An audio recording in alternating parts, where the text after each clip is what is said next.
Hey guys, welcome back to my YouTube channel. तो आज हम अपोथ सीरीज को फिर से कंटिन्यू करने जा रहे हैं। तो जैसे कि हमने प्रीवियस एपिसोड में देखा था, मास्टर जिंगवे की जो एनर्जी होती है वो ऐसी रिलीज हो रही होती है, वो उसका जो प्लान होता है वो फेल हो जाता है। वो बोलता है क्यों। तो एपिसोड नंबर 363 की स्टार्टिंग होती है। पैट्रियाज बोलते हैं कि मास्टर जिंगवे वो क्या था। मास्टर जिंगवे चुप होता है, फिर थोड़ी देर बाद बोलता है जो मैंने अभी कास्ट किया वो ग्रेट स्टार टेक्निक थी। वो ऐसी टेक्निक है जो पावर ऑफ स्टार्स को फुल्ली यूज कर सकती है। पैट्रियाज बोलते हैं पावर ऑफ स्टार्स को यूज करना। मास्टर जिंगवे तुम ट्राई क्या करना चाहते थे, तुम कर क्या रहे हो। मास्टर जिंगवे बोलते हैं कि मैं ओनरशिप को लेने की ट्राई कर रहा था यूनिवर्स ऑफ ग्रेट एक्सपेंस की। अगर मैं एंटायर डोमेन को कंट्रोल कर सकता हूँ तो मैं अपनी बॉडी को सब्स्टिट्यूट कर सकता हूँ 10,000 ग्रेट वर्ल्ड के साथ और अपनी स्ट्रेंथ को इंक्रीज कर सकता हूँ। ऐसा ट्रू गॉड भी नहीं कर सकता सेंट क्लैन का। ऐसे फिर ट्रू गॉड कुछ नहीं बिगाड़ सकते मेरा, जो कि सेंट क्लैन के हैं। पैट्रियाज बोलते हैं डोमेन के ऊपर कंट्रोल करना और तुम हेवनली डार्क को टेक ओवर करने की कोशिश करे, क्या ये पॉसिबल है। पर ऐसे लगा पहले कि ये फेल हो गया। जिंगवे बोलता है हाँ, मैंने सक्सीड नहीं किया एक भी बार। मास्टर जो वो भी हाफ डिकेड बॉडी में है, उनकी कॉन्शियसनेस अभी एग्जिस्ट नहीं करती है, तो ये रीजनेबल है बोलना कि वो कंट्रोल नहीं कर पा रहे एंटायर डोमेन को। पर जब मैंने ट्राई किया अटेम्प्ट करने के लिए तो उस टाइम एक फोर्स ने मेरे को रिपेल कर दिया। ये कुछ ज्यादा स्ट्रेंज है।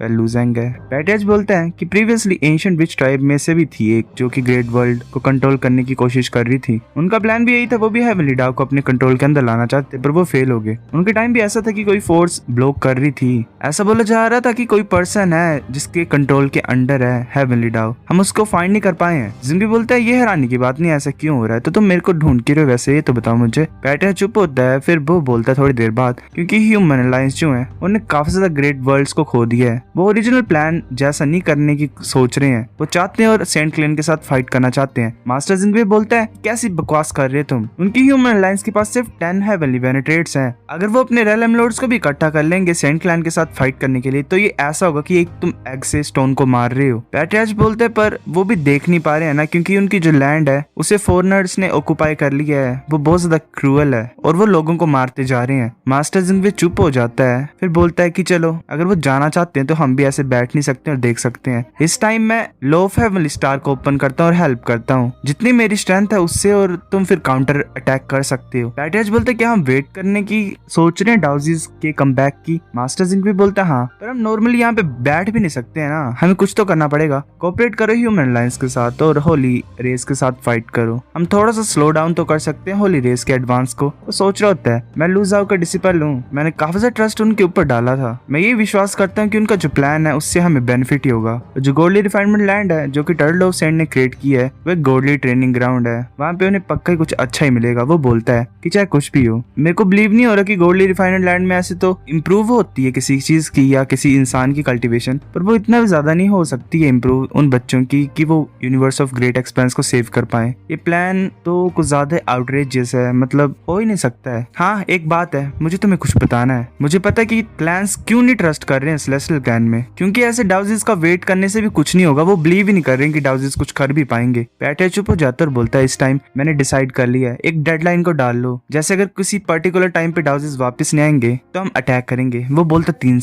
साल का वेट करो। पैट्रियाज बोलते ठीक है, मैं इमीडिएटली बता देता हूँ सभी हेवनली पेनिट्रेट्स को। वो सोच रहा होता है 3 साल तो ऐसे थोड़ा टाइम है, पर 2 साल भी होल्ड करना हमारी लिमिट है। और अब किसे पता कि डाउजीज कितने ज्यादा इंक्रीज कर चुके हैं अपनी ट्रेनिंग को, कल क्या पा चुके हैं। फिर हमें दिखाई देता है लूजेंग ऐसे ही सोया होता है, फिर वो एकदम से जाग जाता है। वो बोलता है कि आज के दिन है, ऐसा लग रहा है मुझे कि मैं काफी लंबे टाइम से सोया था। वो फिर हैरानी से आगे की तरफ देखता है, वहाँ पे जुन ऐसे बैठी होती है। लूजेंग बोलता है जुन। लूजेंग उसके पास जाता है, वो ऐसे बेहोशी होती है। लूजेंग सोच रहा होता है कि ऐसा लग रहा है कि जुन की जो स्पिरिट है वो एक्सट्रीमली वीक है। हुआ क्या यहाँ पे। जुन अपनी आईज को ओपन कर लेती है। लूजेंग बोलता है जुन क्या हुआ तुम्हें। जुन ऐसे ही ब्लैंकली देख रही होती है लूजेंग की तरफ। लूजेंग सोच रहा होता है ये सही नहीं है। ऐसा तो जुन का एटीट्यूड पहले बहुत ज्यादा स्ट्रेंज था, पर ये ऐसा तो था ही नहीं। ये ऐसा लग रहा है कि ऑलमोस्ट मेरे को भूल ही गई है। जुन बोलती तुम कौन हो। लूजेंग ये सुन के कुछ ज्यादा हैरान हो जाता है और सोच रहा होता है क्या जुन मेरे को याद नहीं करती, वेल उसे मैं याद नहीं हूँ। क्या ये रिफाइनमेंट की वजह से जिसकी वजह से जुन की मेमोरीज चली गई। जिस टाइम मैं सोया हुआ था हुआ क्या इसके साथ। लूजेंग ऐसे फिर डोर से बाहर आ जाता है, डोर ओपन हो जाता है। हुआटियान बोलता है ब्रदर लूजेंग कांग्रेचुलेशन। लूजेंग बोलते शुक्रिया हुआटियान, तो तुम भी यहाँ पे आए हो, पर क्या हुआ था जब मैं सोया था। तुम गाइज ने जुन के साथ क्या किया। अब मुझे मत बोलना कि तुमने भी जुन का पार्ट रिफाइन कर लिया। टर्टल ऑफ सेंट बोलता जुन क्या तुम अपने स्वॉर्ड स्पिरिट के बारे में बात कर रहे हो। लूजेंग बोलता हाँ। वो फिर एक सर्कल को ओपन करते वेल वही टीवी स्क्रीन टाइप। वो बोलता है कि मैं प्ले कर सकता हूँ कि क्या हुआ था उस टाइम पे, फिर तुम देख सकते हो। लूजेंग देख रहा होता है, जुन लूजेंग के सामने खड़ी होती है। टर्टल ऑफ सेंट बोलता है कि इसके अंदर साउल सीलिंग निडल थी इसके माइंड में। वो ऐसी चीज है, वो ऐसी निडल है जो कि होंग गू टियान गोंग जो है रिफाइनर गिल्ड का वो बनाता है। होंग गू टियान गोंग जो है वो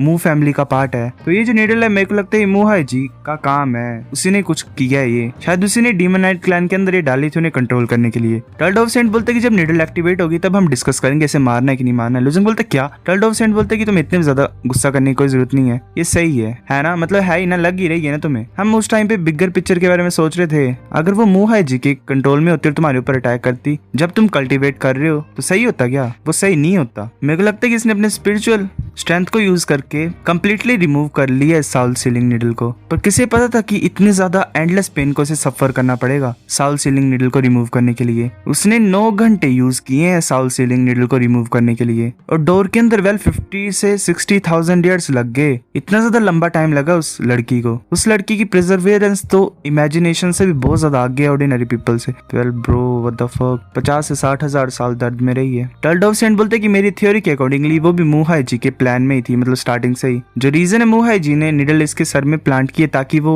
इसे कंट्रोल कर सके और तुम्हारे डोमेन में अटैक करवा सके, पर अब जो साउल सीलिंग निडल है वो डिस्ट्रॉय हो गया है, तो ये जो है वो उसके कंट्रोल से निकल गई है। लुजंग चुप होता है और गुस्से से बोलता मुहाई जी वेल मैं वेट कर रहा हूँ कब पीटेगा उसे। टर्ल्ड ऑफ सेंट बोलता है कि साउल सीलिंग निडल को रिमूव करने से साउल के ऊपर कुछ ज्यादा डैमेज पड़ा है, पर ये हील हो जाएगा। अपनी स्वॉर्ड स्पिरिट को थोड़ा सा रेस्ट करने दो, कुछ टाइम के बाद इसकी मेमोरीज वापस आ जाएंगी। लुजंग बोलता है कि ठीक है। तब जो सेंट होता है वो लुजंग के कंधे पे हाथ रखता है और बोलता है कि ठीक है अब टाइम है तुम्हें अपनी पावर को हमें दिखाने का, दिखाओ तो सही मुझे कि रिफाइनमेंट का हुआ क्या, मतलब कैसा इफेक्ट पड़ा तुम्हारे ऊपर। लुजंग बोलता है ठीक है। लुजंग सोच रहा होता है जैसे मैं जागा हूँ, ऐसा लग रहा है मेरी जो फिजिकल बॉडी है वो काफी ज्यादा ओवरवेलमिंग चेंजेस हुए मेरी बॉडी में, और मेरी बॉडी के सरफेस पे ऐसा लग रहा है एक फिल्म है जो कॉन्स्टेंटली मूव कर रही है और मेरी साउल को सेंस कर पा रही है। वेल वही जो उसने डिवाइन शार्ट डाला था, डिवाइन स्पार्क इसकी बॉडी में, वो लुजंग की बॉडी से बाहर निकल रहा होता है। लुजंग की पूरी बॉडी ग्लो कर रही होती है, वेल एक तरह से लेयर से कवर किया होता है। लुजंग बोलता है एक ही चीज है। सेंट बोलता है कि डिवाइन स्पार्क ओरिजिन से बना हुआ है, ये कभी भी रिफाइन करने के लिए यूज नहीं हुआ है, तो ये एक डिफेंसिव ट्रेजर है, मैंने इसको नाम नहीं दिया है, पर ये तुम्हारा हार्ट को फॉलो कर सकती है और सुन सकती है, तो मैं इसे कॉन्सेंट्रिक क्लॉथ्स नाम देता हूँ। लुजंग बोलता है क्या कॉन्सेंट्रिक क्लॉथ्स? सेंट बोलता है हाँ, ये अपनी शेप को चेंज कर सकती है और कलर को भी, जैसे तुम्हारी इमेजिनेशन है, ट्राई करो। लुजंग ऐसे ट्राई कर रहा होता है, वो जो लिक्विड टाइप होता है वो कन्वर्ट हो जाता है और क्लॉथ्स बन जाते हैं। लुजंग बोलते है तो इंटरेस्टिंग है। सेंट बोलते लिटिल फ्रेंड तुम भी आगे जाओ, ट्राई करो लुजंग को हिट करने के लिए अपनी सारी पावर को यूज करके। वो टाइमिंग बोलता है ठीक है। वो टाइमिंग अपनी स्वॉर्ड को निकाल लेता है और बोलता है ब्रदर लुजंग मैं आ रहा हूँ। वो लुजंग की तरफ अटैक करने के लिए आ रहा होता है। लुजंग नॉर्मली खड़ा होता है। सेंट सोच रहा होता है कि एक्चुअली वेपन मास्टर चियू की स्वॉर्ड है, ये तो कुछ ज्यादा शार्प है, ये तो स्पेस को भी कट ओपन कर सकती है। ऐसा लग रहा है कि चियू की लेगेसी लुजायो के हैंड में थी ना लास्ट में,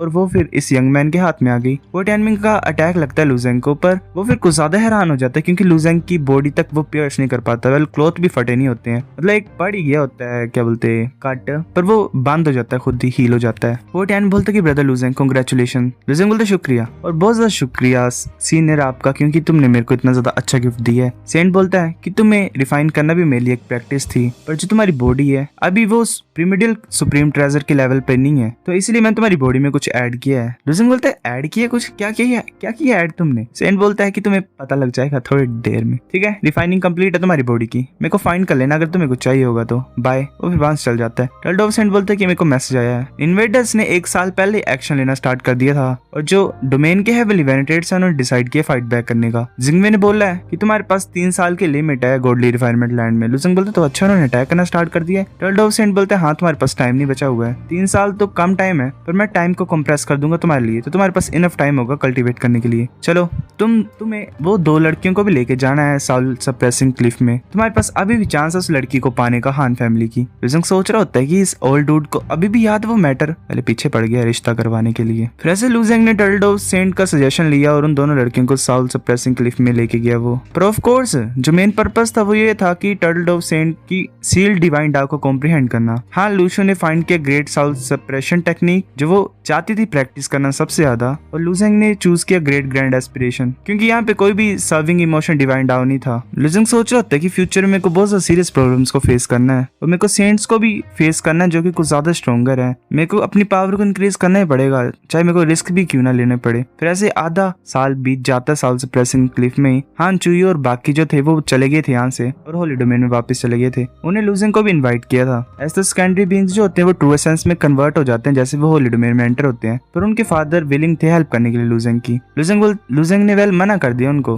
लुजंग सोच रहा आते आस्ते मैं होल डोमेन में जाना चाहता हूँ, पर अभी टाइम नहीं है क्योंकि जो यूनिवर्स ऑफ ग्रेट एक्सपेंस वो डेंजर में है, मैं यहाँ पे अपना टाइम वेस्ट नहीं कर सकता हूँ। लूजिंग प्रिमिडल फ्यूजन क्लैन के टावर में गया, वहाँ पे उसने आधा साल कल्टीवेट किया अपने दिल को। फिर वांग जियान क्लैन में गया वो लोज को कल्टीवेट करने के लिए। फिर साउल सील ट्राइब में गया, वहाँ पे उसने अपनी डिवाइन साल को कल्टीवेट किया। ड्रैगन बर्ड क्लैन में गया जो कि वैली ऑफ एजिस थी, वहाँ पे उसने आखिरी साल कल्टीवेट किया। वहाँ पे मतलब डाउजिस जितने भी थे वो गैदर हुए थे। लूजिंग वहाँ पे आ जाता और बोलता है कि ये वैली ऑफ एजिस है ना। टर्ड ऑफ सेंड ने बोला कि ये प्लेस हाईली कॉम्प्रेस है, जो हेवन और अर्थ एनर्जी यहाँ पे कुछ ज्यादा ही शांत है। ये परफेक्ट है ब्रेक थ्रू करने के लिए कल्टीवेशन के बोटल नेक्स को नेक्स्ट स्टेज में पहुंचने के लिए। सभी यहाँ पे ट्राई करते हैं रेलम लोड में ब्रेक करने के लिए, रेलम लोड कल्टीवेशन में, क्योंकि डोमेन हमारा इंतजार कर रही है, हमें उसे बचाना पड़ेगा। चलो स्टार्ट करते हैं। वैसे चल रहे होते हैं। लूजिंग बोलते हैं जो वैली है यहाँ पे छोटी और बड़ी केव्स हैं और एक ऑर्डर में है। वो जो हाईएस्ट टायर केव्स हैं वहाँ पे जो कंप्रेशन है वो 80 टाइम्स है, जो मिडिल टायर है वहाँ पे 50 टाइम्स और जो बॉटम टायर है वहाँ पे 20 टाइम्स है। वेल टाइम एक तरह से एक दिन शायद 20 दिन के मुकाबले या फिर थोड़ा ज्यादा किया होगा, एग्जैक्टली नहीं बताया है। हो टैन बोलता है चलो जाते हैं और एक केव को फाइंड करते हैं खुद के लिए और अपने रिट्रीट को तैयार करते हैं, मतलब वापस जाने के लिए। जी बोलती है कि ठीक है। सो गाइस एपिसोड नंबर 363 इतना। अगर आपको वीडियो पसंद तो लाइक करो, नहीं भी लाइक कर दो, शेयर कर दोस्तों के साथ, कमेंट करके बताओ अगर आपको वीडियो कैसी लगी। सब्सक्राइब करो। तब तक के लिए बाय बाय।